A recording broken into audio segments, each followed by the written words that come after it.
la connexion de la femme avec Dieu et l'importance de l'homme dans sa vie. Une étude biblique approfondie. Depuis la création, la Bible souligne la relation intime entre Dieu et la femme, ainsi que l'importance de l'homme dans son existence. Loin d'être un simple complément, la femme est une création divine, dotée d'une mission spécifique.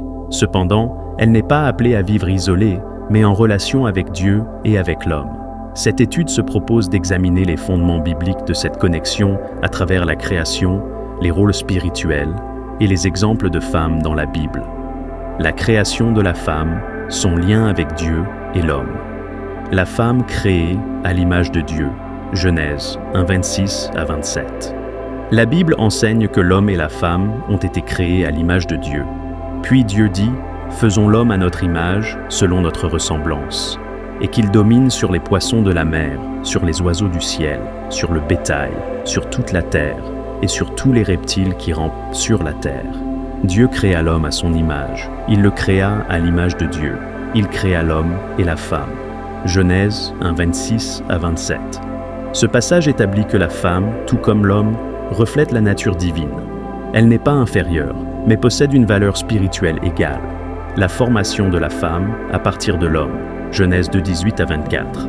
Dieu, voyant qu'il n'était pas bon pour l'homme d'être seul, créa la femme. L'Éternel Dieu dit « Il n'est pas bon que l'homme soit seul. Je lui ferai une aide semblable à lui. » Genèse 2, 18. La femme est donc créée pour compléter l'homme et pour être son soutien. Cela ne signifie pas qu'elle est secondaire, mais qu'elle a une fonction complémentaire dans le dessein divin. Le rôle de l'homme dans la vie de la femme.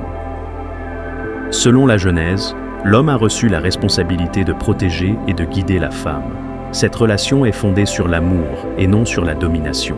Lorsque le péché entre dans le monde, Genèse 3, les relations sont déformées, mais le plan initial de Dieu était basé sur l'harmonie et l'unité. La relation spirituelle de la femme avec Dieu. Femme de foi dans l'Ancien Testament. De nombreuses femmes dans l'Ancien Testament ont entretenu une relation étroite avec Dieu. Sarah, Genèse 18, 18 à 15. Elle a appris à faire confiance aux promesses divines, malgré son doute initial. Déborah, Juge 4, 4 à 9. Une femme prophétesse et juge, preuve que Dieu appelle aussi les femmes à des rôles d'autorité spirituelle. Esther, Esther 4, 16. Une femme courageuse qui a jeûné et prié pour sauver son peuple. Femme, disciples et servantes dans le Nouveau Testament. Jésus a montré une profonde considération pour les femmes. Marie de Béthanie, Luc 10, 38, 42. Elle choisit l'écoute de la parole de Jésus plutôt que les tâches domestiques. Marie-Madeleine, Jean 20, 11, 18. Premier témoin de la résurrection, montrant que Dieu confie aux femmes des rôles essentiels dans le royaume. La femme et le Saint-Esprit, une relation directe avec Dieu. Paul déclare « Il n'y a plus ni homme ni femme, car tous vous êtes un en Jésus-Christ. » Galates 3, 28. Cela montre que la femme a accès directement à Dieu sans intermédiaire, tout comme l'homme. L'importance de l'homme dans la vie de la femme. Selon la Bible, le mariage est le rôle de l'époux. Éphésiens 5, 22 à 33. L'homme est appelé à aimer sa femme comme Christ a aimé l'Église. Marie, aimez vos femmes comme Christ a aimé l'Église et s'est livré lui-même pour elle. Éphésiens 5, 25. L'amour de l'homme est un amour sacrificiel qui élève la femme. L'homme comme chef spirituel et protecteur, 1 Corinthiens 11, 3. L'homme est établi comme chef de la femme, mais ce leadership est un service et non une dictature. L'homme est le chef de la femme, comme Christ est le chef de l'Église. La femme, comme aide et soutien, Proverbe 31, 10 à 31, la femme vertueuse est un pilier dans son foyer. Elle n'est pas seulement une épouse, mais une gestionnaire, une entrepreneuse et une femme de foi. Exemple de couple biblique et leurs enseignements.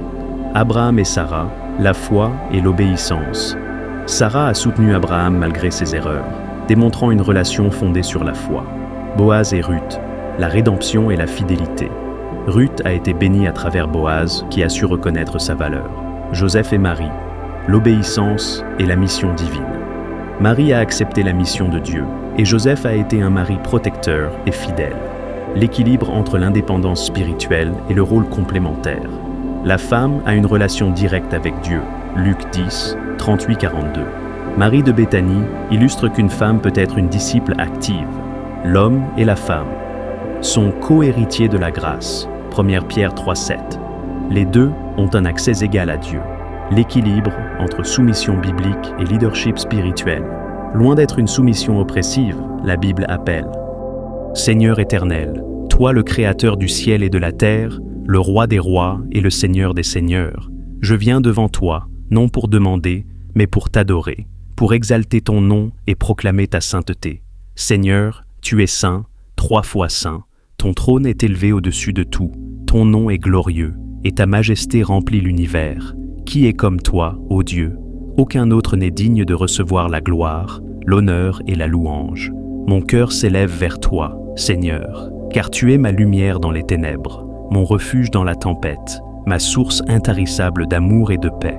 Je t'adore pour ton amour incommensurable, un amour qui m'a sauvé et m'a relevé, un amour qui m'a poursuivi lorsque je me suis éloigné de toi. Merci pour le sacrifice de Jésus-Christ, ton Fils bien-aimé, donné pour mon salut. Seigneur, tu es le Dieu fidèle, celui qui ne change pas, celui dont les promesses s'accomplissent toujours. Tu es le Dieu tout-puissant, celui qui crée, qui restaure et qui renouvelle. Je t'élève, car tout ce que je suis vient de toi. Reçois l'honneur et la louange. Reçois l'adoration de tout mon être. Je dépose ma vie à tes pieds, car tu es digne de régner sur mon cœur. Rien ne peut égaler ta splendeur. Rien ne peut surpasser ta puissance. Seigneur, même les cieux proclament ta gloire, et les étoiles chantent ton nom. Alors, aujourd'hui, je rejoins toute la création pour t'exalter, toi qui es Dieu éternel.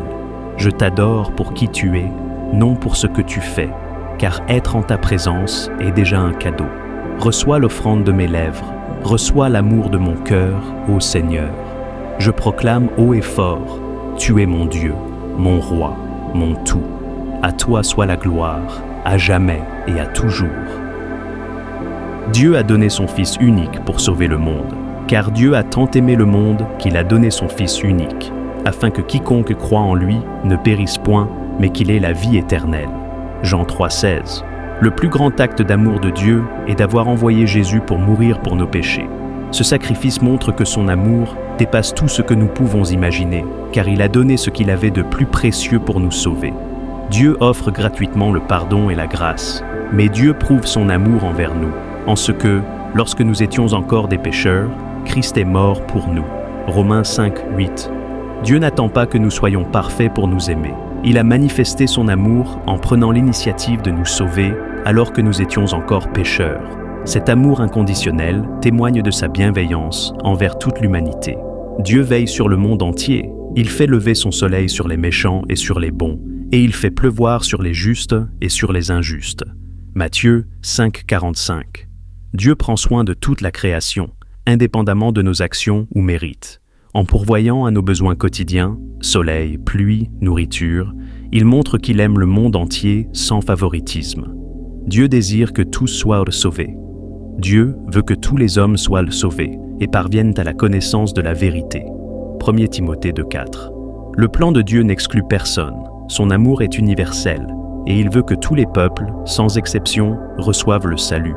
Cela prouve qu'il aime profondément chaque être humain. Dieu renouvelle sa miséricorde chaque jour. Les bontés de l'Éternel ne sont pas épuisées. Ses compassions ne sont pas à leur terme. Elles se renouvellent chaque matin. Oh, que ta fidélité est grande. Lamentations 3:22-23. Malgré nos erreurs et nos faiblesses, Dieu continue de nous montrer sa miséricorde chaque jour. Cette patience infinie témoigne de son amour inébranlable pour le monde. L'amour de Dieu est visible dans chaque aspect de la vie et dans ses promesses. Sa grâce, son pardon, son souci pour nos besoins quotidiens et son désir de nous sauver démontrent que son amour pour le monde est profond, constant et éternel. Suivre le chemin de l'Éternel Dieu implique une relation personnelle avec lui, guidée par sa parole, la prière, l'obéissance et la foi. Voici quelques étapes pour marcher sur ce chemin. Reconnaître Dieu comme Seigneur et Sauveur. Accepter que Dieu est souverain et que Jésus-Christ est le seul chemin vers lui. Cela commence par une confession de foi sincère. Verset clé. Jésus lui dit « Je suis le chemin, la vérité et la vie.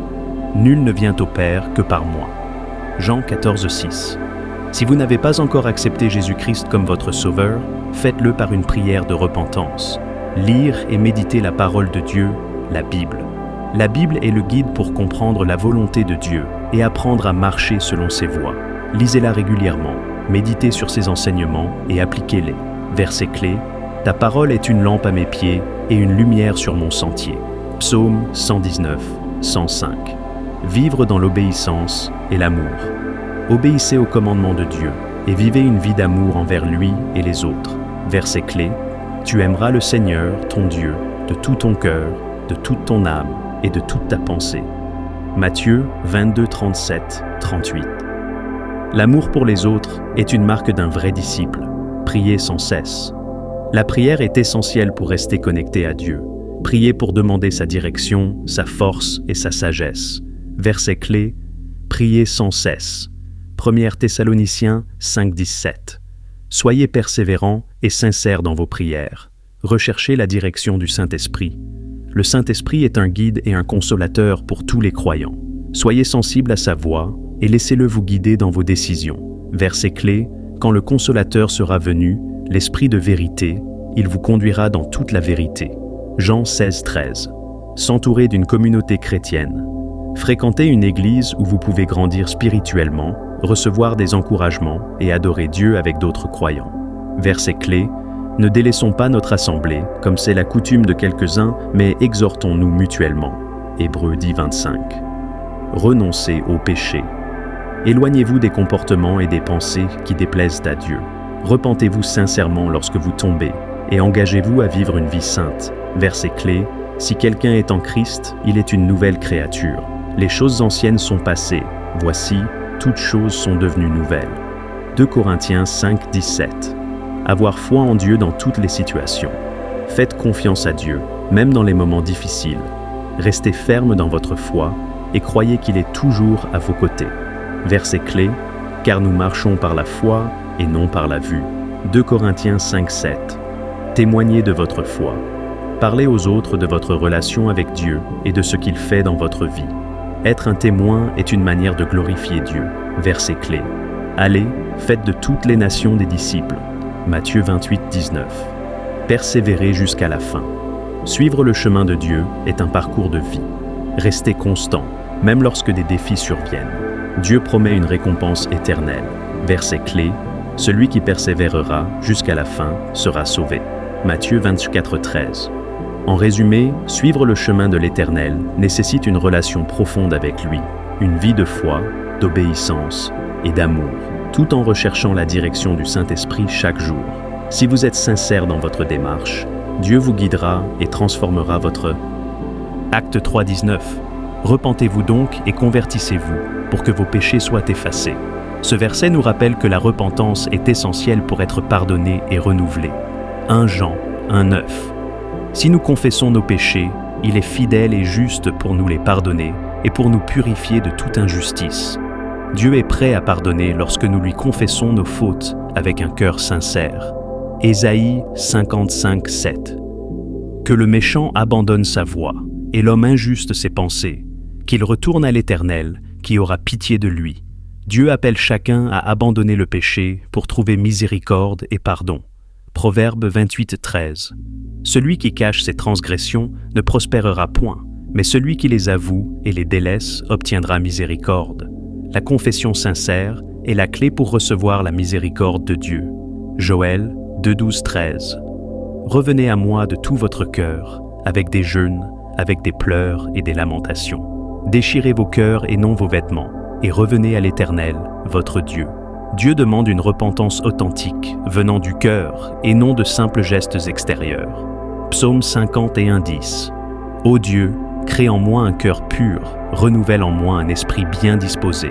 Une prière de David pour que Dieu transforme son cœur après son péché. Luc 15, 7. Il y aura plus de joie dans le ciel pour un seul pécheur qui se repent que pour 99 justes qui n'ont pas besoin de repentance. La repentance d'un seul pécheur est une source de joie pour Dieu et les anges. Jacques 4, 8, 9.